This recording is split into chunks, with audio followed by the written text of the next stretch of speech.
Buenas tardes a todos, bienvenidos una semana más a estas charlas que organizamos en vez de Travel Brand Experience y Viajes El País.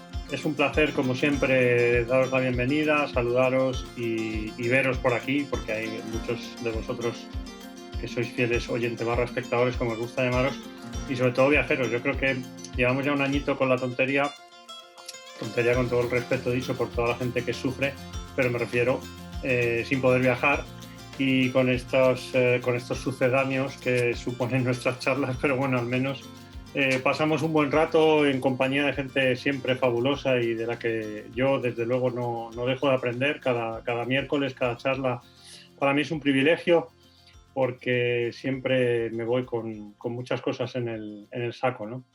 Bueno, no lo he dicho, pero soy Jorge Traver. Lo importante, como siempre digo, no es quién soy yo, sino quién está con nosotros. Hoy tenemos además a una extraordinaria viajera que nos va a llevar, bueno, principalmente luego ella, si es necesario, ya me corregirá, pero principalmente por la India y por Nepal, pero de una manera muy particular, ¿no? Y que yo que, bueno, por suerte o por desgracia he viajado muchísimo por esa zona del mundo y sin embargo, pues escuchar a nuestra invitada de hoy, a Patricia Paulo, hablar de esas rutas que sigue tras los pasos de Buda, pues es un placer y un aprendizaje también, ¿no? Así que, Patricia, ¿cómo estás? Es un placer verte. Hola, ¿qué tal estás? Buenas tardes a todos y bueno, un placer nuevamente de encontrarnos, Jorge, que tenemos tantas ganas de viajar que ya no vemos la hora, así que empezamos a viajar ya desde ahora, ¿sí? A través de este encuentro virtual, pero ya es tiempo de viajar, yo creo. Sí, la verdad es que, bueno, tú y yo hicimos otra charla, yo creo que allá por mayo, antes del verano, y aunque, bueno, sí recuerdo que nos las prometíamos muy felices para el otoño, quizá, o incluso, no sé, a finales de verano. Bueno, al final la realidad de la pandemia nos ha hecho permanecer, como estaba diciendo hace unos minutos, en casa un añito ya. Si fuera del Atleti, diría un añito en el infierno, pero en el sentido de que, bueno, perder la libertad de viajar, de moverte, de conocer, de descubrir lo que le está diciendo a nuestra audiencia, ¿no? También redescubrir, ¿no? Porque en mi caso, por ejemplo, recuerdo perfectamente no solamente durante la charla, sino cuando me pude asomar por primera vez a ese maravilloso viaje que tienes, que es, bueno, yo sí me conozco muy bien la India y Nepal, pero sin embargo, pues hay muchísimos lugares a los que tú vas a llevar a quienes viajen contigo que para mí eran desconocidos, ¿no? Con lo cual, eso demuestra una vez más, también lo hemos hablado con Juan Luis Arzuaga, con Espido, con todos nuestros amigos que han estado por aquí, que a la vuelta de la esquina, saliendo de casa, siempre tienes algo que descubrir, ¿no? No hace falta irse a la India y a Nepal para descubrir parajes maravillosos, aunque yéndote a la India y a Nepal tras los pasos de Buda o siguiendo los pasos de Buda, como se llama el viaje, pues es evidente que también disfrutas desde muchos puntos de vista. Lo primero de todo, ¿cómo estás? O sea, ¿cómo llevas todo este añito de, bueno, que ya es un añito, o sea, es decir, ¿bien? ¿De Sí, ánimo? ¿Bien? mira, muy bien. La verdad es que ha sido un año muy particular. Yo siempre trato de verlo positivamente y a pesar de las circunstancias, uno lo aprovecha para trabajarse internamente, para hacer preparaciones, para un trabajo diferente, ¿no? Y por otro lado, con muchas ganas de que ya podamos volver a la nueva normalidad que se nos plantea, con lo cual yo creo que nos ha hecho valorar mucho este año los afectos, las relaciones, incluso las oportunidades para viajar. Porque fíjate que hay personas que siempre me hablan y me dicen, ay, yo quiero ir a uno de tus viajes, me encantaría ir, ay, bueno, el próximo año, y hay A mí muchos, también, ¿eh? A mí también. a que sí, ¿verdad? Sí. Y yo creo que esto va a hacer que ahora no te lo pierdas porque tú no sabes lo que puede pasar dentro de varios años. Así que mientras se pueda viajar, mientras esté todo permitido y con seguridad sobre todo, yo creo que esto va a ser un trabajo de reflexión importante a la hora de tomar decisiones y de priorizar cosas en la vida. Por ejemplo, la salud, la familia, los afectos, las relaciones y también los viajes, claro. Sí, pues tú fíjate, Patricia, que, bueno, lo hemos comentado muchas veces que el mero gesto de dar 2 besos, un abrazo, ahora lo vamos a valorar mucho más cada vez que lo hagamos, ¿no? Porque bueno, al final dar un abrazo reconforta muchísimo y llevamos un año sin poderlos dar, ¿no? Básicamente o prácticamente, ¿no? Así que es verdad. Mira, yo tengo la suerte que mi madre, afortunadamente, creo que me educó muy bien, pues si no sería todavía más zote, pero una de las cosas que siempre me enseñó fue a disfrutar de cada momento, ¿no? De cada pequeña cosa de la vida, de cada café con leche que te tomas, por ejemplo, ahora que estaba mirando el cielo de Madrid, pues bueno, está precioso, ¿no? Aunque creo que se avecina frío, winter is coming back, pero para este puente, pero en cualquier caso es un privilegio, ¿no? Y por supuesto viajar, yo siempre he dicho que yo llevo 30 años en la carretera y bueno, pues nunca habría imaginado cuando era un niño y ya empezaba a picarme la curiosidad viajera que iba a poder recorrer el mundo como lo he recorrido, lo cual es para estar siempre agradecido. A mí me llama mucho la atención porque el viaje es una auténtica pasada. Yo no sé si nuestros amigos que están aquí con nosotros lo conocen. Yo, como tú quieras, es decir, porque yo nada más empezar a verlo, ya cuando lo hicimos en mayo, salir de Delhi, irte a Ravasti, ¿no? Es como el inicio de una jornada de descubrimiento, no solo de paisaje y de ese país tan fascinante que es la India, sino Sí. también de la vida de Buda, ¿no? Sí, la verdad es que es una ruta muy particular, es una ruta sagrada, o sea, no es una ruta que nos las hemos inventado, sino que es una Ajá. ruta muy conocida en el budismo. Lo que ocurre es que solamente las personas practicantes del budismo eran las que antes iban hasta allí. Y a mí como me encanta meterme en este mundo espiritual y estudiar toda esta parte histórica, cuando supe que existían esos lugares tangibles, que tú puedes ir al mismo lugar donde el Buda alcanzó la iluminación, al mismo lugar donde el Buda fue, digamos, criado en Kapilavastu, en su palacio, como el príncipe Siddhartha, y saber que eso existe y que está comprobado científicamente, porque hay estudios arqueológicos, y hay museos, y hay información certificada de que esos lugares son reales, que cuando encuentras eso es un tesoro que no todo el mundo conoce y es una parte de la India que es la India profunda, la India, digamos, verdadera, porque yo creo que después de 2600 años está exactamente igual que lo que vivió el Buda. Y para los que conocemos un poco a Buda, los que somos seguidores de sus enseñanzas o simplemente que simpatices con Buda, porque ahora está muy de moda, ¿no? Tener un budita, aunque no sepas realmente todo lo que representa, no importa, ese Buda tiene una fuerza especial. Y ahí está la parte, digamos, invisible de nuestro viaje, que es que visitar esos lugares sagrados son, de alguna manera, buenas energías, vamos a decirlo de una forma fácil, que vivencias que absorbes en ese lugar, por decirte bendiciones y cosas muy, muy especiales que solamente al experimentarlas puedes ser consciente de que no regresas igual que como te has ido de aquí. Fíjate, Patricia, me encanta que digas eso porque, y alguna vez lo he comentado en estas charlas, pero yo hay dos ciudades, hay más, pero me acuerdo ahora de dos ciudades muy diferentes entre sí, que son Jerusalén y Katmandú, en las que yo siempre, pero la primera vez que estuve en cada una de ellas sentí una energía brutal, pero no necesariamente relacionada con la religión o con la religiosidad o con la fe, no lo sé, pero es evidente que esas dos ciudades, por lo menos en mi camino vital, han supuesto momentos muy importantes por esto que te digo, ¿no? Porque percibes unas sensaciones diferentes de alguna manera. Obviamente no estoy hablando de llegar, visitarla en 5 horas y largarte, es vivir un poquito las ciudades, ¿no? Pero lo que te iba a preguntar en relación a esto es si ocurre algo parecido en alguno de los lugares a los que, porque partimos de una base, perdona que abra el paréntesis, que no hace falta ser budista para hacer este viaje contigo. Lo digo por si alguien, bueno, puedes estar interesado en el budismo, pero puedes estar interesado en la arquitectura, en la historia, y aún así vas a salir ganando, ¿no? Pero hay esa energía, existe, se puede percibir, porque a mí me ha parecido siempre increíble, inexplicable.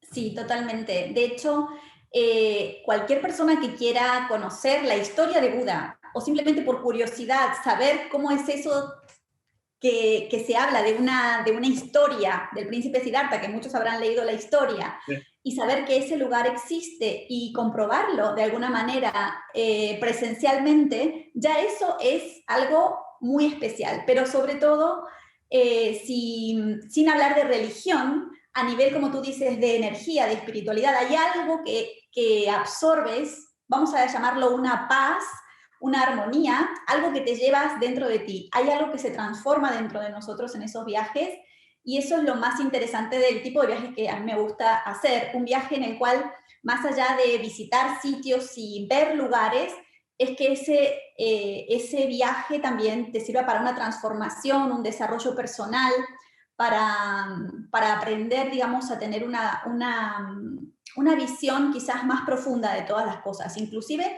aunque no creas en el budismo ni mucho menos. No, pero lo cierto es que, a ver, yo, por ejemplo, a mí me parece Lhasa, como muchos otros sitios del mundo, y no, a ver, aquí podríamos hablar también, abriendo otro paréntesis, ya sabes que estas conversaciones, Patricia, van por muchos lados, ¿no? Yo Me intento encanta. mantenerlas centradas, no nos vamos a desviar mucho, pero es verdad que al hablar de Tíbet se hace casi necesario, los que hemos viajado a Tíbet desde hace muchos años hemos visto su transformación bueno, pues en la China Han, que también está pasando en el norte, en Xinjiang, en la zona uigur ahora, y que, bueno, son cuestiones extremadamente polémicas y desagradables. Pero volviendo a Lhasa, a Tíbet, incluso a Ladakh, que es otro lugar extraordinario, bueno, a ver, hay más sitios donde están los monjes, ¿no? Pero siempre que estás en un entorno, por supuesto Japón, pero siempre que estás en un entorno de este estilo, paz y tranquilidad son las dos palabras o los dos conceptos o las dos sensaciones que me vienen a la cabeza y estoy convencido de que, no sé si de nuestros amigos que están con nosotros aquí, seguro que hay muchos porque estoy viendo los nombres y son todos unos viajeros viciosísimos ya, seguro que lo conocen, ¿no? Estos lugares, pero es verdad. Y me pregunto por qué. ¿Qué es lo que, por qué transmiten tanta paz? Porque Bueno, esto, principalmente, en tu viaje también lo percibes, ¿no? totalmente, nuestro viaje es totalmente transformador en esa paz y vivir constantemente en lugares muy potentes, son lugares muy especiales. Y para que tengas una idea, además le agregamos la explicación de todo lo que estamos viviendo, donde no solamente es que tú percibes esa paz, sino que comprendes por qué y además comprendes lo que sucedió en ese lugar. Por ejemplo, cuando tú has ido a Ladakh, cuando has ido a Lhasa, todos estos lugares tienen que ver con la rama del budismo tibetano, ¿vale? Porque el budismo nace donde vamos nosotros. Nuestro viaje es donde nace el budismo, donde nace el famoso Buda que deja la enseñanza hace 2600 años. Toda su vida la recorremos en los lugares donde él estuvo dando sus sermones. Esos lugares quedaron impregnados en ese momento con sus enseñanzas y además durante 2600 años ha habido monjes visitando esos lugares haciendo meditaciones y en el budismo no solamente se pide para uno, sino que se pide para toda la humanidad y esas meditaciones, ese ambiente se va cargando con algo que no podemos describir físicamente, pero que existe y que uno lo percibe cuando llega al sitio. Pero lo más interesante es reconocer que ese budismo que nace a través de Buda va saliendo a través de sus discípulos a distintos, digamos, a distintas ramas que se va mezclando. Por ejemplo, en el Tíbet es el budismo tibetano, pero eso luego pasa también a China y de China también pasa a Japón. De hecho, el viaje que hacemos también nosotros a Japón, nos encontramos como el budismo se mezcla con el shintoísmo y ahí les explico shintoísmo y budismo y es realmente apasionante cuando tú entiendes dónde comienza todo y cómo esa enseñanza del Buda ha transformado a sociedades enteras. De hecho, cuando llegamos a Japón entendemos la sociedad de Japón a través de la influencia que tiene del budismo y del shintoísmo. Es impresionante. Yo tenía, bueno, quiero decir que ya está bien y está fenomenal. Tenía mi guía japonesa de toda la vida, Aiko, pero vamos, te hablo de 25 años o más, que ahí sigue. Pues esta señora siempre me dice lo mismo, ¿no? Dice, mira, nosotros que tenemos el sintoísmo para el día a día y el budismo para el más allá, ¿no? Y eso nos conforma nuestra sociedad tal y como, por eso somos tan calladitos, dice ella, ¿no? Dice, por eso somos tan educaditos, tan calladitos. Ella usa mucho los diminutivos también dice estoy harta de mi maridito, cuando ya y le da ataques de risa. Pero es verdad que en Japón también se percibe esa, bueno, pues esa, no sé si llamarlo paz o llamarlo tranquilidad o educación, ¿no? Que en el fondo también va muy de la mano. Pero sí, como bien decías, tienes otro viaje que complementa quizá al primero o que, bueno, van en paralelo en el sentido de que son enriquecedores ambos, obviamente. Pero yo volviendo a, por ejemplo, has nombrado Kapilavastu, que además de ser una palabra preciosa, un nombre propio precioso, tiene mucha importancia incluso para el budismo tibetano, ¿no? Bueno, obviamente, claro. Exactamente, y de hecho nosotros lo visitamos porque hay, digamos, hay toda una historia del príncipe Siddhartha que nace en el reino de Kapilavastu. Ellos eran de los Sakyas y venían del hinduismo, seguidores de Shiva. Y de alguna manera desde ahí nace ese príncipe que luego abandona ese reino en búsqueda de la iluminación. Y es toda la ruta que vamos a hacer de Buda. Por eso nosotros empezamos, en realidad lo hacemos geográficamente de la forma más viable para que no perdamos tanto tiempo en carretera entre un sitio y otro. Pero básicamente la historia comienza en Lumbini, que es el lugar donde nace el Buda, ¿sí? Que está marcado, hay un gran estanque y una representación arqueológica muy importante de excavaciones que se están haciendo constantemente, todavía se siguen encontrando, y está marcado el lugar donde nació el Buda. ¿Cómo sabemos todo esto? Porque hubo un rey en el año 250 a.C., tengamos en cuenta que Buda nace en el 2600 o sea, hace 2600 años, 600 antes de Cristo, es decir, que 800 años después, siguiendo las enseñanzas del Buda, el rey Asoka, que era totalmente sanguinario, se transforma, ¿sí?, en un ser de compasión. Esa transformación es una de esos grandes milagros que le atribuyen al Buda, y él empieza a marcar todos los lugares donde Buda estuvo para que eso no se perdiera. Ajá. Y gracias a esos pilares de Asoka, sabemos que los lugares están certificados desde hace, imagínate, casi 2400 años. ¿A ti te marcó el viaje este porque lo hiciste de jovencita o cómo entraste en contacto tú con...? Porque yo es que mientras hablo estoy pensando en Gandhara, por ejemplo, o Gándara, que de las dos maneras lo he escuchado, que no está lejos y que también obviamente está relacionado con esa expansión del budismo. Iba a mencionar uno de mis libros de cabecera, que es el de Peter Frankopan, el del corazón del mundo, que lo he mencionado aquí varias veces, porque precisamente ahí, cuando habla de esa expansión de las religiones monoteístas, se habla mucho del judaísmo y del cristianismo, algo menos del budismo, pero realmente el budismo es anterior. Bueno, y luego del islam, claro. Pero es curioso esto, ¿no te lo parece a ti? Que el budismo, o sea, que en 2600 años no es tampoco poco, ¿eh? O sea, es muy grande.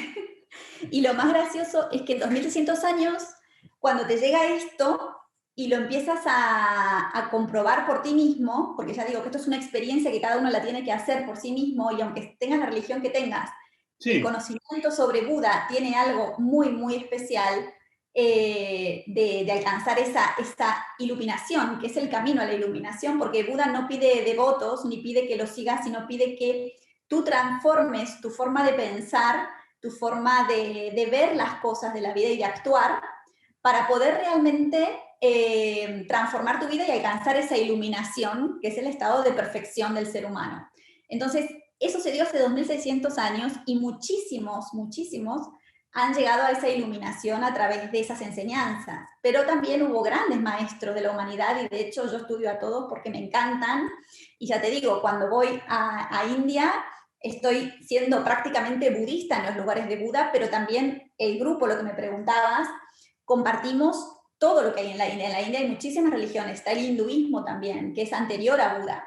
Y también ahí les explico, que otro día podemos hablar de hinduismo, y te cuento todos los dioses que hay, que es precioso entenderlo. Oye, pues te tomo la palabra, Patricia, porque, mira, no hay manera de que yo me aclare. O sea, es decir... Claro, lo sé. Pero es una maravilla. Cuando lo entiendes, sí, todo tiene sentido, porque la gente entonces ve cosas que no entiende. Ves como... Vas a los templos y ¿qué estás viendo? Pues todo eso tiene una explicación que te la contaré en otro encuentro. te digo porque en los viajes te lo cuentan siempre los guías locales, te lo explican y tú te vas diciendo, ahora sí, ahora ya sí lo he entendido. Y cuando vuelves la siguiente vez dices, pero ¿qué pasa con mi cerebro? ¿Que está revenido o algo? Porque no se me queda, ¿no? Fantástico. Bueno, no le he dicho a la audiencia al presentarte que, aunque yo creo que eres licenciada en Ciencias de la Comunicación, eres especialista en Relaciones Humanas, con lo cual yo siempre digo que los invitados que traemos o que traigo son enciclopedias andantes, y en este caso Patricia lo es de todos estos asuntos, con lo cual ya no es que tenga que haber un enfoque, y lo he dicho al principio, ¿no?, para hacer este viaje necesariamente religioso, ¿no?, o espiritual, sino de curiosidad pura y dura, ¿no? Es decir, gente que diga, mira, pues me falta la India por conocer, pues a lo mejor este viaje te va a enseñar una India y un Nepal diferentes, ¿no? No sé, se me ocurre. Sí, viene con un extra. Sí, te había hecho una pregunta, Patricia, que no sé si tú, o sea, ¿tomaste contacto primero con la India como país o primero con las enseñanzas, o con el budismo, o con Buda, o con su vida? ¿Qué fue primero, el huevo o la gallina? Nada, fue todo a la vez, porque en realidad yo estas enseñanzas desde adolescente, que es lo que me apasiona, con lo cual he estudiado todo desde muy pequeña. Solamente que tuve la oportunidad, hará como 15, 16 años, de empezar a ir a la India y ya verlo por mis propias experiencias, y estudiar y profundizar, porque allí, cuando estás ahí, hay muchas cosas que las vas descubriendo mientras estás allí. Hay cosas que por ahí, hasta que no estás en el sitio, no te enteras. Y sobre todo porque constantemente en todos los viajes que he hecho ya a la India y toda la gente que hemos visitado, todos los lugares que hemos visitado, hay sitios que todavía siguen excavando, y cada vez que voy encuentro cosas, digamos, más desarrolladas, más profundizadas, con más información, con lo cual es apasionante. Pero ¿cómo fue la primera vez? Es decir, ¿qué sentiste? O sea, ¿te impacta? Lo digo porque seguro que hay gente que todavía no ha hecho este viaje y dice, ¿cómo será, no? Mira, muy fácil. Lo primero que me pasó fue que me enamoré de Buda, y cuando supe la historia del príncipe Siddhartha, nada más que eso, ¿no? Todo su proceso. Y saber que ese lugar existe y tener la oportunidad de visitarlo y de pisar ese sitio y ver que es real, bueno, fue como decir, para mí es como un sueño hecho realidad, ¿no? Algo que lo tienes en tu imaginación de cómo habrá sido, y que tienes un día la oportunidad de llegar hasta allí. Y luego al llegar y profundizar, te das cuenta de todo lo que te llevas, que no es solamente ir curiosamente a conocer un sitio, sino que realmente es un lugar considerado sagrado por el budismo, y que solamente el visitar estos sitios ya te llena de bendiciones y de cosas buenas. Entonces, cuando uno regresa, de verdad que sientes que ya te quieres volver. Yo cada vez que voy a la India, cuando estoy llegando a España nuevamente, que me bajo del avión, ya digo, yo mañana me cojo un vuelo y me vuelvo otra vez. Para nosotros, cuando digo nosotros, me refiero a, bueno, es que odio llamarnos occidentales, porque además yo tengo una vinculación muy fuerte con lo que también odio decir o llamar el tercer mundo, pero para los de este lado del planeta, el hinduismo es algo tan desconocido y tan lejano que nos cuesta entenderlo. Sin embargo, el budismo, de hecho, el budismo está muy presente incluso en España, quiero decir, a muchos niveles, ¿no? ¿Por qué? ¿Por qué el hinduismo? Porque el hinduismo es muy interesante. Está basado en las energías representadas humanizadas. Las energías están puestas como en seres, y cada dios es el dios de una energía, representa una energía, y a través de la adoración, ¿sí? Ellos llegan a conectar con esa divinidad. Por eso es que para nosotros es tan difícil, porque como no entendemos ni lo que significan, no podemos adorar ni entender algo que no sabes lo que significa. Sin embargo, el budismo es totalmente lógico. El budismo no pide seguidores, no pide que adores a Buda. Lo que pide es que tú medites y te des cuenta de tus acciones. Y que cada pensamiento, palabra y acción genera karma. Y que si tú no corriges tus pensamientos, tus palabras y tus acciones, no vas a poder salir de la rueda del samsara, la rueda de reencarnaciones, como lo plantea el budismo. Pero que si tú sigues las enseñanzas del Buda, que te dice cómo vivir, cómo actuar correctamente, cómo pensar correctamente, cómo hablar correctamente, el noble óctuple sendero de Buda. Entonces, así sales de la rueda de reencarnaciones y llegas a la iluminación. Por eso, para nosotros es más lógico, porque tiene valores básicos. O sea, cuando hablamos de mindfulness, la gente le encanta el mindfulness. Pues eso lo enseñó Buda hace 2600 años. Es parte del Vipassana, que es la primera parte de la meditación Vipassana de Buda, el mindfulness. Sí. Lo que pasa es que en California son muy guays y entonces lo llaman mindfulness y No inventaron nada. y luego va llegando, la ola va llegando hacia, entra por España y por el Reino Unido. No, pero fíjate, yo sí, o sea, sí a todo lo que has dicho, porque además ahora va a sonar, eso es, las 7:30, vamos bien. Pero Bien. iba a decir que viajando por esos maravillosos, bueno, pues no sé, estados indios, también Nepal, también para mí Nepal, bueno, y también Bangladesh, pero bueno, centrémonos en la India, que es a donde va este viaje. Yo sí que, vamos, cualquiera que haya visitado la India puede ver ese contraste brutal entre la espiritualidad, por ejemplo, abro otra vez paréntesis porque soy muy así, en Amritsar, que es la capital de los Sikh, en el Templo de Oro o Dorado, también se aprecia esa suerte de forma de vivir, de servicio, de ayuda al otro, de cuidar de los pobres, de los más desfavorecidos, que luego es casi no omnipresente, pero muy presente, o que está muy presente en la India, ¿no? No sé si durante un viaje de estas características, porque ahora te iba a preguntar cuánto dura, cómo está estructurado el viaje, pero no sé si durante un viaje, aunque sea 2 semanas, te da tiempo a percibir esto de lo que yo estoy hablando, que obviamente son muchos viajes a la India, y si crees que el viaje también transforma un poquito a cada viajero. Ya sabemos que hay que ir con la mente predispuesta, pero no sé. Claro que sí. Mira, te cuento. Como siempre, yo tengo un objetivo principal cuando hago este viaje, que es visitar los lugares de Buda, pero en el camino nos encontramos, porque es natural, está todo unido. En la India todas las religiones están juntas y no puedes dejar de percibirlas.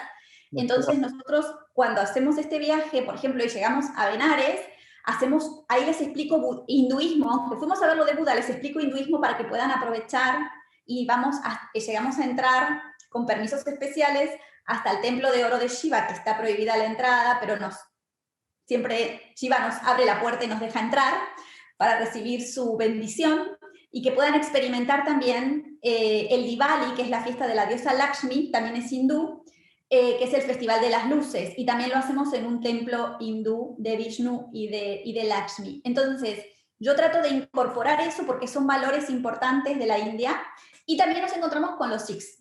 ¿Sí? Los Sikhs en realidad son seguidores de un gurú que se llamaba el Gurú Nanak, que lo que hizo fue unir el hinduismo con los musulmanes. Y él dijo, no hay hindú, no hay musulmán, y lo que hay que hacer es meditar en la energía divina. Y por eso ellos van a estos templos tan hermosos, porque son preciosos, y también hacemos meditación así con ellos. Ellos trabajan a través de la adoración a Dios, a un Dios que no tiene ni imagen ni nada, y devocional a través de canciones, meditaciones y sobre todo del servicio al Dios interior en el otro. Y por eso hacen las comidas para todos, donde todos somos iguales y podemos comer, la gente rica, las castas altas con las castas bajas comen la misma comida en el mismo lugar. Y bueno, tú has estado, yo ya lo sé, que has estado cocinando ahí todo, ¿verdad? Sí, fue una experiencia increíble porque fue la primera vez que estuve allí.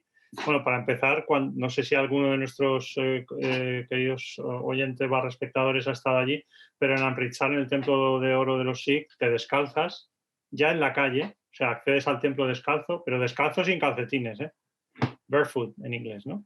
Y así pasas el día. Y a mí me ofrecieron la posibilidad, yo fui allí, pues imagínate, yo creo que no tenía canas, no tenía barba, y me ofrecieron la posibilidad de quedarme, de quedarme allí a pues, ayudar en la cocina, que era un lugar donde hacía un calor tan brutal, ya hacía calor, pero al entrar en la cocina dije, bueno, está claro que hoy casco seguro, porque no, es insoportable. Y luego al final, ¿qué va? Cuando ya has sudado como un pollo durante 1 hora, ya se te olvidas. Y me pareció, dormí en el templo también y me pareció una experiencia increíble. Curiosamente, porque así son las cosas de la vida, bastantes años después volví con un grupo fue mi regreso, de hecho, a Amritsar. Yo no había vuelto desde aquel viaje de mochilero y me pusieron un guía que entonces debía de tener, pues no sé, 27 o 28 años y que sigue siendo mi guía en toda la India. Qué bonito. O sea, sí, y es un sikh que va con su turbante y claro, a veces suscita miradas, ¿no? Porque a lo mejor en Goa, pues lo más cerca que han estado un sikh ha sido en una foto, ¿no? O en un programa de televisión. Y es muy interesante sentarte con él y ver cómo la gente se le acerca para preguntarle cosas que luego él me traduce, obviamente, y muchos hinduistas sobre todo personas mayores. A mí me gustaría entender, Patricia, no sé si tú lo sabes, por qué los jóvenes muestran menos interés. Yo creo que cuando yo era jovencito tenía toda la curiosidad del mundo y me encantaba escuchar a los mayores. Me parece un privilegio la tradición oral. Siempre que tengo ocasión me siento con mis grupitos a escucharlos, pero con este guía me ha pasado más de una vez y más de 5 que personas mayores son las que se sientan y le preguntan. Él es más joven, porque él yo creo que o tiene mi edad o por ahí. Pero personas ya, digamos, ancianas que se sientan y le interrogan acerca de su religión. Es curioso, ¿no? Sí, en realidad las generaciones actuales, las nuevas generaciones, estos millennials y todas las generaciones posteriores a los millennials, realmente vienen con otra conciencia. Ellos buscan algo más, a veces a mí me pasa mucho en los cursos, ¿no?, que doy, que ellos buscan más la experiencia, aprender a meditar, aprender a conectar con ellos mismos, más que tener información, digamos, a nivel intelectual, ¿sí? O sea, ellos buscan más la experiencia. Eso es lo que yo he notado. Entonces, les fascina más quizás ir a un sitio así para meditar y conectar y experimentar por ellos mismos, que alguien te cuente la historia, ¿sí? Como que les parece quizás hasta como algo más lejano. Pero es una forma ahora de diferente, ¿no? Tienen Sí, bueno, otra concepción. Y no es ni malo ni bueno, es otra forma y es positiva también. Es distinta, claro, cada generación tiene la nuestra era diferente a la de nuestros padres y la de ellos a la de sus padres, o sea. Mira, tenemos entre nosotros a Álvaro Planchuelo, que, bueno, no es nada viajero, no le gusta nada viajar, ni tiene vicio con los mapas y los libros de viajes. Un abrazo, Álvaro. Te pregunta, bueno, da las gracias, dice que espectacular, Patricia, esta charla con ideas clarísimas sobre las religiones orientales. Tiene una pregunta: ¿en qué influye el Tao chino en el budismo en su camino hacia Japón? Esta es para nota, ¿eh? Te la voy a repetir. ¿En qué influye el Tao chino en el budismo en su camino hacia Japón? Muy interesante, porque en el fondo, como es un viajero empedernido, está siguiendo una ruta geográfica, ¿no? Claro. Bueno, en realidad influye muchísimo. De hecho, hay grandes religiones. Cuando llegamos a Japón nos encontramos con varias, bueno, ramas. No me acuerdo exactamente cuánto hay, pero te diría que hay fácil como 15 o 20 ramas diferentes del budismo con cada uno de ellos. Entonces, es como que lo que es el budismo Shingon, que se llama, es el que viene con la influencia de China, del taoísmo, y tienen experiencias más zen, diríamos. O sea, cuando hablamos, para decirlo fácil, te lo traduzco en fácil. Lo que se llama budismo, vamos a decir, el estilo zen, es lo que tendría que ver con el Tao. Okay. Y lo que tratan es de trabajar dentro de la observación y la concentración, ¿sí? Y la apreciación de las cosas, la abstracción de la mente. Es una meditación que se hace con los ojos abiertos en la naturaleza, y cuando llegamos a Japón lo vemos hasta en los baños onsen que tenemos, lo ves en el arte de Ikebana, ¿sí? Todo eso lo ves en un modo de concentración sobre eso. Hay mucha profundidad y hay muchas líneas diferentes. O sea, fíjate que, claro, como también yo soy un auténtico vicioso de los mapas y de los viajes, se me está ocurriendo, imagínate tener el tiempo y la oportunidad de ir desde aquí, desde la India, hasta Japón, pero por tierra, ¿eh? Siguiendo los pasos de Buda, pero bueno, Sí, o de la expansión lo del podemos budismo. hacer, ¿eh? Hagámoslo, yo Sí, feliz. bueno, son 3 meses o así, ¿no? Porque, no, pero en el fondo es de esos viajes que, a ver, luego la vida te tiene que dar la oportunidad, sabemos que hay un montón de trabas, ¿no? Para empezar, que hay que trabajar para poder viajar luego, pero, pero sí que verdaderamente este comentario que ha hecho Álvaro me resulta muy, muy, muy interesante, porque yo enseguida me ha venido a la cabeza Frankopan y su libro. Bueno, y hay otros libros, obviamente, que hablan de la expansión las religiones y del budismo, ¿no? Pero está tan... Por eso yo cuando voy a Pakistán, cuando estoy en Taxila, cuando estoy en la antigua, ¿sabes? En Gandhara, joder, es que realmente digo, me gustaría poder destinar 6 meses a irme a Delhi. Bueno, yo subiría también a Amritsar porque es un lugar al que tengo mucho cariño y en el que me encanta seguir, a pesar de todo, pues pasar una noche dentro ayudando en las cocinas sigue siendo algo que yo recomiendo absolutamente a todo el mundo, ¿eh? Y además que allí... Nosotros vamos y por lo menos si no podemos participar en la cocina, lo que hacemos es apuntarnos para comer todos juntos con toda la gente. Fenomenal. Pero tiene que ser que todo el grupo esté de acuerdo. Si hay uno que no está de acuerdo, no lo hacemos porque tiene que ser la conciencia de unidad de grupo. Yo... Conociéndote, Patricia, no creo que nadie diga que no, porque además tú lo explicas muy bien y es muy fácil que te entiendan. Es decir, el motivo por el que es importante la unidad de grupo se entiende muy bien dentro del templo. Incluso ya a la entrada empiezas a tener una sensación bonita, ¿no? Pues muy bonita. El gentío que hay dentro a veces, que hay viajeros que me lo han comparado cuando entras por esa escalinata hacia el estanque o hacia el lago, es un estanque, pero bueno, la gente me dice, esto es como el Taj Mahal. Digo, no, y ya a los 10 minutos se han dado cuenta de que no tiene nada que ver. Es verdad que en la India encontrar momentos de soledad es complicado, por eso yo creo que meditan tanto, porque tienen que ser introspectivamente, porque nunca están solos. Pero me ha interesado mucho lo del Tao chino, ¿no? Porque al final, y el sintoísmo japonés, en el fondo te das cuenta, y el hinduismo, obviamente, o sea, es que podríamos estar, y como me apures, y porque se nos iría la tarde, pero podemos empezar a bajar, ¿eh?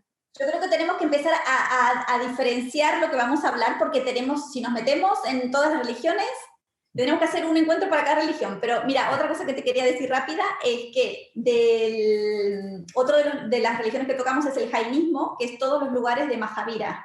Mahavira tiene una historia muy parecida a Buda y era contemporáneo de Buda, ¿sabes? Es muy interesante.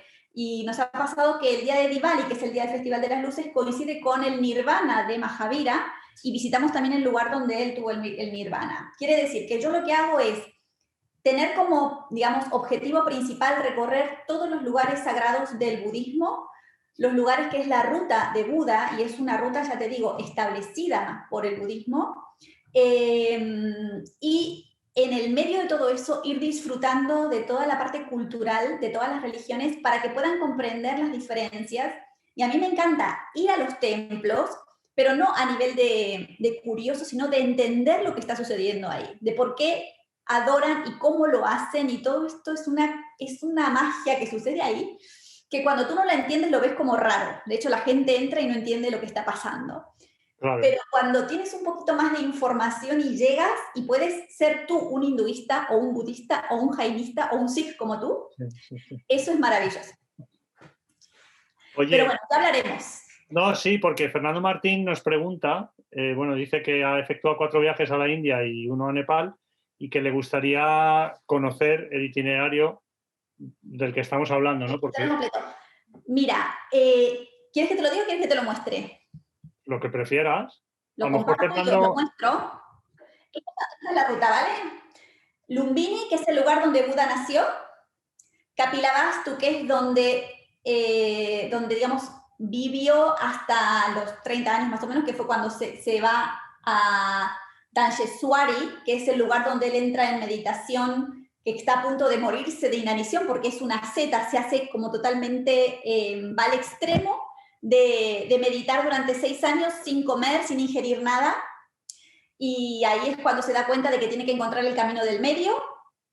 Deja Dansheswari, que es donde vemos un budita que está totalmente esquelético. Muy gracioso, porque está como un esqueleto que ya está a punto de desfallecer. Y de ahí nos vamos a Bodh Gaya. Bodh Gaya es el lugar donde él se ilumina, se pone a meditar debajo de un árbol, el árbol Bo, el árbol de la iluminación, que todavía existe, y meditamos también nosotros debajo de ese árbol, que es un hijo de un hijo de un hijo de un hijo de ese árbol, por supuesto, después de tanto tiempo. Pero ahí está el lugar de meditación, hay constantemente muchísima gente, es lo que si fuera el punto más importante del budismo. O sea, si tuvieras que elegir un solo lugar budista para ir, es Bodh Gaya, porque es no solamente el punto principal donde está el árbol Bo, sino que está rodeado, es una ciudad de templos budistas uno al lado del otro, que te puedes pasar ahí haciendo cursos de meditación, asistiendo a ceremonias, porque está todo abierto al público, y es una experiencia totalmente budista. Bodh Gaya es maravilloso. Luego vamos a Sarnath. En Sarnath nos encontramos con el lugar donde el Buda empezó a dar la enseñanza, porque después que él se ilumina, empieza a enseñar cómo llegar a la iluminación. Esa es la diferencia con muchos Budas. Budas hay muchos. Ajá. Pero el Buda, el Gautama Buda, que era su apellido, Gautami, es el que no solamente llega a la iluminación, sino que se queda 80 años, hasta los 80 años en la Tierra, enseñando cómo llegar a la iluminación, que es la enseñanza que hoy tenemos a disposición a través del budismo.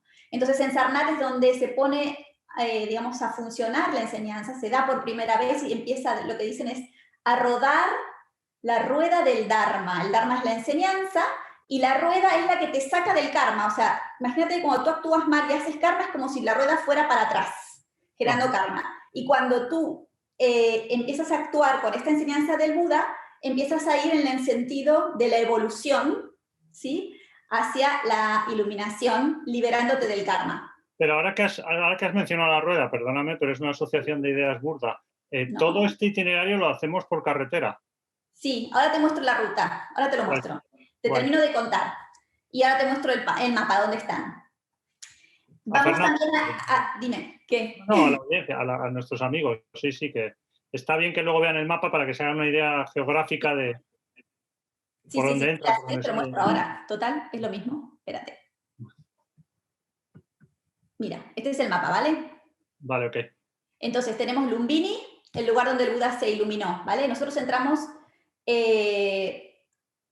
por Delhi, y desde Delhi hacemos carretera, porque no hay otra forma de ir. O a veces vamos a Lukhao, y de Lukhao nos vamos hasta Lumbini. Ahí comenzamos, donde nació.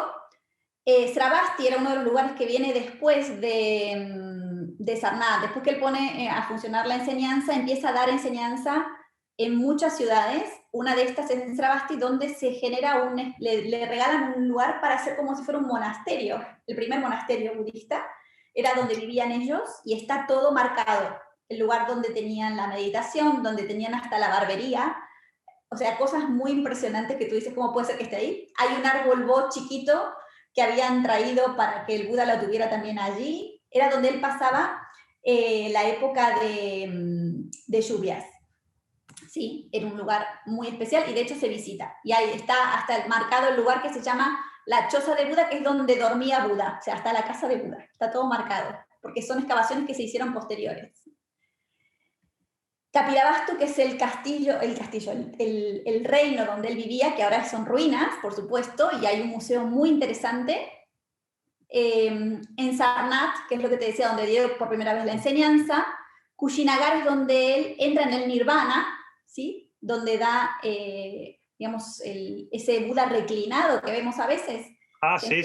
Gigantes acá en Kushinagar, que es donde él entra en el nirvana, porque a los 80 años ya te dice que comió algo que estaba en mal estado, porque ya tenía que pasar, ya había dejado toda la enseñanza, y es su momento para partir. Entonces ahí hace su para-nirvana, que quiere decir que se quedó dormido y ahí directamente entró en el nirvana.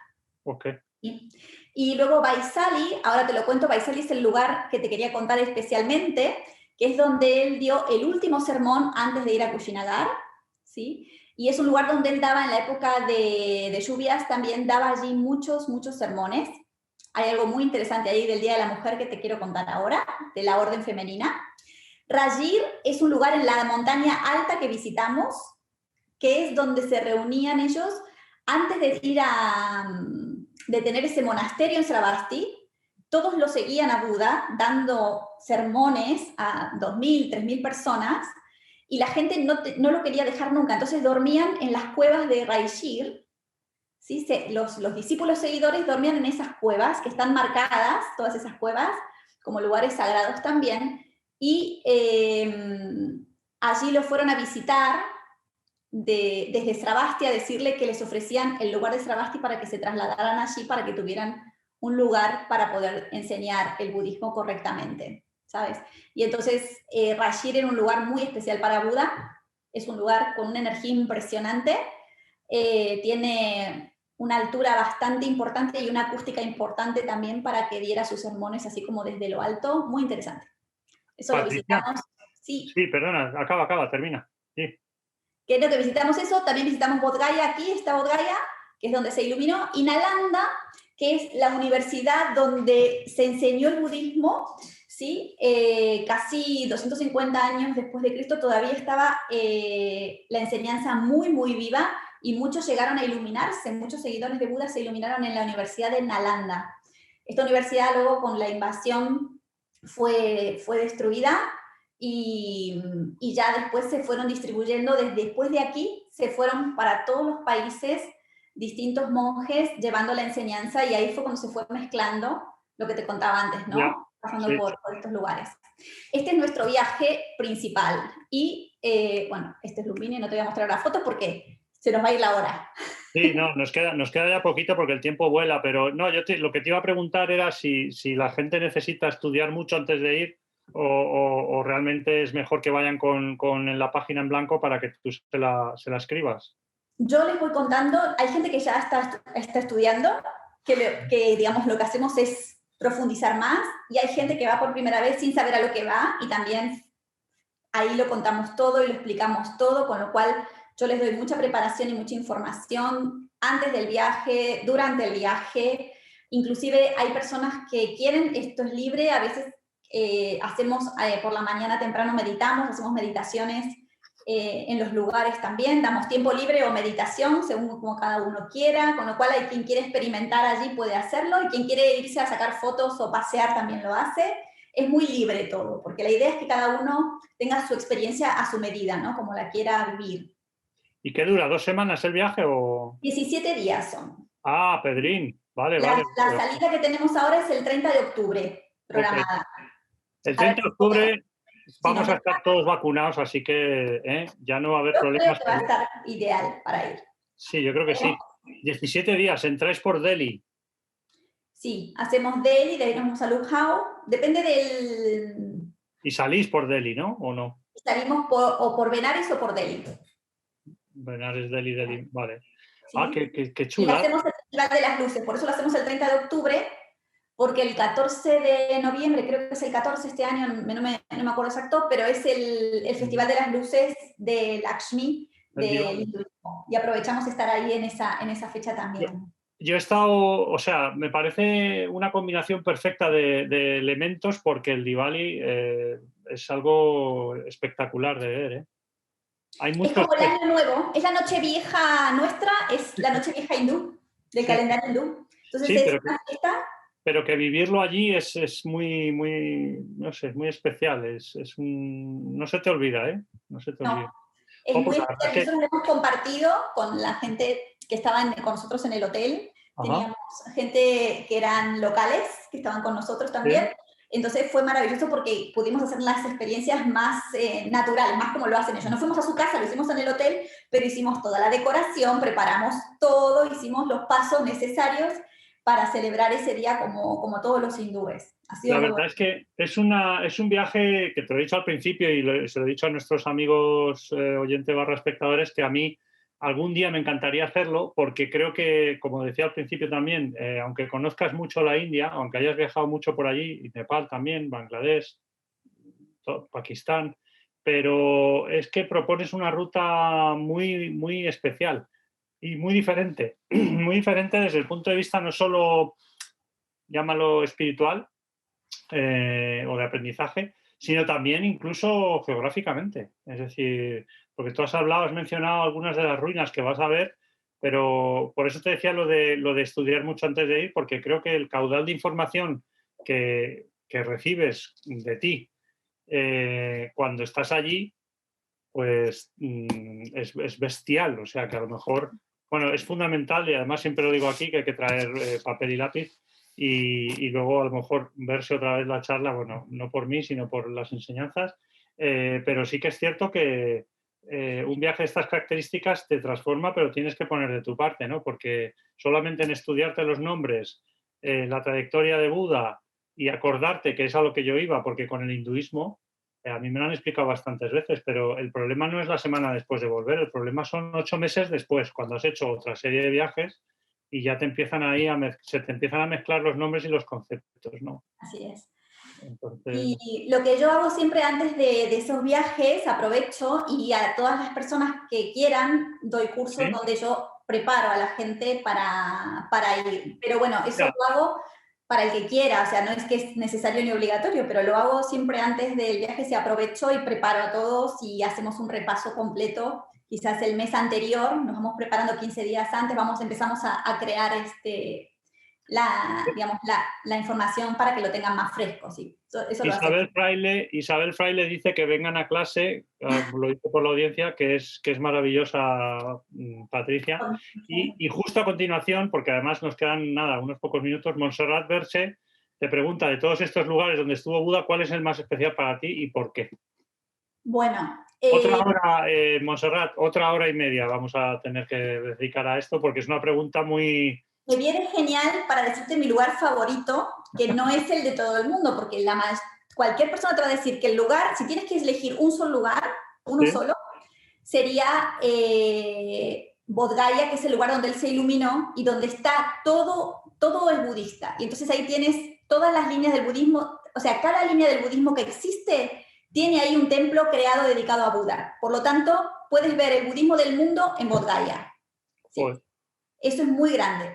Pero para mí mis favoritos, Lumbini, el lugar donde nació, una energía que no te puedo explicar, tienes que vivirlo, es una paz, una armonía, hay un estanque de agua ahí muy, muy bonito, el árbol, que es un árbol sagrado, antes de Buda ya era un árbol sagrado, por eso él nació ahí, porque su mamá quiso pasar a tocar el árbol antes de dar a luz, que iba de camino a la casa de sus padres para dar a luz, y cuando se paró en el árbol, le vinieron los dolores de parto y ahí nació el Buda, nació en la naturaleza, muy parecido a la historia del Belén, que conocemos del cristianismo, que ya os contaré otro día, pero ese lugar para mí es maravilloso. Pero ya que me lo preguntas, Montserrat, mi lugar favorito es Baisali y es lo que te quería contar, Jorge, que tuve una experiencia ahí maravillosa. Porque Baisali es el lugar donde el Buda dio el último sermón. ¿Sí? Es decir, antes de ir a Kushinagar, donde entra en el Nirvana, ni para Nirvana, él da el último sermón diciendo que cada uno siga su propia lámpara, siga su luz, siga la ley, y que con eso iban a llegar a la iluminación, que lo importante no era adorar al Buda, lo importante era cumplir con eso. Pero ese último sermón no solamente es lo importante de Vaisali, lo que para mí es flipante, y cuando lo descubrí, hice un evento especial, fue que allí es donde se creó la primera orden femenina del budismo. Y eso es una historia muy bonita, que me das tiempo, ¿no? Aunque faltan 3 minutos, ¿puedo? Sí, terminamos con esto porque a las 8 Vale. terminamos. Primera orden femenina, estamos en el mes de marzo, o sea que bien. Bueno, resulta ser que cuando nació Buda al poco tiempo, a los pocos meses o días, murió su mamá. Y él fue adoptado por su tía, ¿sí? Que era Mahaparvati. Cuando él crece y está dando el sermón por todos lados, también volvía a Kapilavastu a ver a su madrastra, a su tía, y a toda su familia, y ellos se hicieron también budistas, ¿sí? Su hijo se hizo budista, todos lo seguían a él, seguían sus enseñanzas, que no era budista en ese momento, sino que seguían la enseñanza de la iluminación. Y su tía le dice en uno de esos viajes que ella quería también que las mujeres fueran aceptadas en la orden budista, porque hasta ese momento era muy difícil pensar que la mujer abandonara su casa, abandonara a sus hijos para seguir una orden y unas reglas de la orden que ellos tenían. Entonces, Buda le dice que no puede haber mujeres porque ellas no pueden desatender a sus hijos. Sería una falta de compasión y de amor hacia esos hijos abandonarlos, que sería muy difícil. Y ella le dice, pero podemos organizarlo de alguna manera para que los niños estén bien, pero nosotros tenemos derecho también a alcanzar la iluminación como mujeres. Y Buda le dice que no y se va a Vaisali. Entonces la tía organiza con todas las mujeres sakyas de Kapilavastu, que eran como cientos, dicen que eran cientos de mujeres, que querían seguir la enseñanza budista, organiza un viaje a Vaisali para pedir ser admitidas en la orden. Para eso, entonces, toman los mismos hábitos que los monjes. Se rapan el cabello para no tener personalidad, se cortan el pelo. Joder. Se ponen túnicas color azafrán y descalzas se van desde Kapilavastu hasta Vaisali. Cuando llegan a Vaisali, el Buda estaba dando ahí uno de sus tantos sermones. Y empiezan ahí a pedir ser admitidas, casi llorando, casi suplicando que les dejen, que tenían derecho, como todos los demás, a también llegar a la iluminación. Porque si esa enseñanza te lleva a la iluminación, ellas también querían practicarla. Y tenían derecho a eso. Entonces, Ananda, que era el discípulo preferido, a mano derecha de Buda, se conmueve con eso y lo convence a Buda para que diga que sí, porque Buda no quería, porque no quería que abandonaran los hogares. Y al final, entonces, ponen reglas especiales para que ellas puedan continuar con su vida familiar, pero practicar el Dharma, practicar la enseñanza de Buda. Y entonces, en ese lugar, en Vaisali, se funda la primer orden de bhikkhunis, porque a los discípulos de Buda se les llamaba bhikkhus. Todo el que siga a Buda es un bhikkhu, bhikkhus, y las mujeres son bhikkhunis. Y entonces se hace la primer orden, el primer sangha, así se llama a la orden, al grupo, el primer sangha de bhikkhunis se funda en Vaisali gracias a su tía. Y entonces nosotros hemos ido con un grupo, y justo en ese grupo éramos muchas mujeres. Entonces yo, sin decirles nada, les dije a todas, se visten todas de azafrán, compramos ropa azafrán a posta y nos fuimos ahí a Vaisali vestidas de azafrán o de naranja, e hicimos ahí la vuelta al stupa principal de Vaisali, porque dar la vuelta al stupa es la forma de reverenciar a Buda, es como para recibir sus bendiciones. Y a partir de ese momento fue, además de que el viaje fue precioso, a mí se me acercó un monje de una orden de Birmania a decirme que por favor quería que fuera a Birmania a estudiar con su profesor, porque lo que yo estaba haciendo, dice, tú sabes mucho, me dijo, pero no puedes dejar esta vida sin aprender todo lo que el Buda enseña. Así me lo dijo, muy fuerte. Para mí fue un momento muy bonito, muy especial. Imagínate. Yo me quedé como diciendo, y este chico que viene y me dice, te quiero regalar un libro que es el que yo tengo. Entonces me acompañaron hasta donde estaba su autobús y demás, me dejó su libro, sus datos, sigo en contacto con él en Birmania, así que es otro viaje que tengo que hacer a su escuela, pero fue muy especial. No hemos hablado de Birmania, pero es que también habría que... Tiene tela, ¿no? Llámalo Birmania, llámalo Burma, llámalo Myanmar, pero es un lugar absolutamente extraordinario. Montserrat, mira la que has liado, ¿ves? Al final se nos ha ido con la pregunta que ha sido interesantísimo, lo de la primera orden femenina. Por desgracia lo tenemos que dejar aquí, nos hemos pasado unos minutos, pero bueno, sí, me están diciendo, bueno, es la propia Montserrat que dice que se deberían hacer otra sesión sobre la orden femenina. Hay gente que nos da las gracias, sobre todo a ti, obviamente, porque yo soy el José Luis Balbín, como me gusta llamarme, que ya empiezo a tener años para acordarme de aquel señor, pero me gustaban los debates. Pero, Patricia, millones de gracias, ha sido un placer. Y he tomado muchas notas, la verdad, o sea que ha sido muy, muy satisfactorio, y yo estoy seguro de que a nuestra audiencia le ha encantado escucharte, y ahora solo falta que, ya te digo, que nos vayan vacunando para que podamos irnos tranquilamente a la India contigo a seguir los pasos de Buda. Millones de gracias, Patricia, y hasta pronto, y a todos vosotros, pues hasta muy pronto, y que sigáis siendo felices y sobre todo viajando en cuanto nos dejen. Abrazos y besos. Muchas gracias.